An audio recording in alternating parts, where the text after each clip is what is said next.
ये कहानी है एक छोटे से मिट्ठू की, जिसकी एक छोटी सी लाल चोंच वाला और चमकती काली आंखों वाला तोता था, जिसका नाम था मिट्ठू। वह बहुत ही चतुर और हंसमुख था। मिट्ठू को बातें करना बहुत पसंद था और गांव के बच्चे उसे बहुत प्यार करते थे। वह सबका दुलारा था, क्योंकि वह जो भी सुनता उसे मजेदार तरीके से दोहराता। मिट्ठू और उसकी मालकिन। मिट्ठू की मालकिन थी दादी माँ, जो उसे बहुत प्यार करती थीं। हर सुबह वह उसे दाना पानी देती और प्यार से उसकी चोंच सहलाती। मिट्ठू भी दादी माँ के कंधे पर बैठकर नमस्ते दादी कहता और दादी मुस्कुरा देती। गांव के लोग भी मिट्ठू से बातें करने में आनंद लेते। जब कोई मेहमान आता तो मिट्ठू बड़े चाव से कहता, कैसे हो भैया। और सब हंस पड़ते। मिट्ठू की नई दोस्ती। एक दिन मिट्ठू अपनी खुली हुई पिंजरे से उड़कर आम के पेड़ पर जा बैठा। वहां उसने एक नन्ही सी गिलहरी देखी, जो फुर्ती से डालियों पर कूद रही थी। मिट्ठू ने चहककर पूछा, मैं चिट्टी हूँ और तुम? मैं मिट्ठू, क्या तुम मेरी दोस्त बनोगी? जरूर।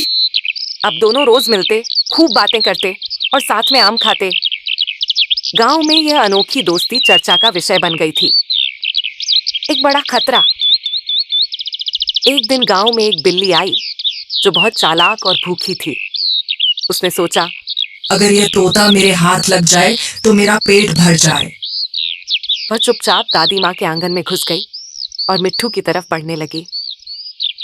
मिट्ठू खतरे को भांप गया, लेकिन उसने घबराने के बजाय अपनी चालाकी से बिल्ली को सबक सिखाने का सोचा। अरे रुको, क्या तुम्हें पता है कि इस घर में बड़े साहब रहते हैं? हाँ, वो बहुत गुस्से में रहते हैं। अगर उन्होंने तुम्हें देख लिया तो तुम्हें गांव से भगा देंगे। मिट्ठू ने डराने के लिए अपनी आवाज बदलकर कहा। बिल्ली घबरा गई और तुरंत वहां से भाग गई। मिट्ठू ने अपनी चतुराई से खुद को बचा लिया। मिट्ठू की बहादुरी। अब मिट्ठू गांव का हीरो बन चुका था। जब गांव के बच्चों को यह बात पता चली तो वे सब उसे बहादुर मिट्ठू कहने लगे। दादी माँ ने भी उसे गोद में उठाकर कहा, तू तो मेरा शेर है। मिट्ठू खुशी से फड़फड़ाया और चहककर बोला, मैं हूँ शेर। अब गांव में मिट्ठू की कहानियां मशहूर हो गई थीं। वह केवल एक तोता नहीं था, बल्कि एक समझदार, बहादुर और प्यारा साथी था। उसकी बातें सुनकर लोग खुश होते और उसकी चतुराई की मिसालें देते।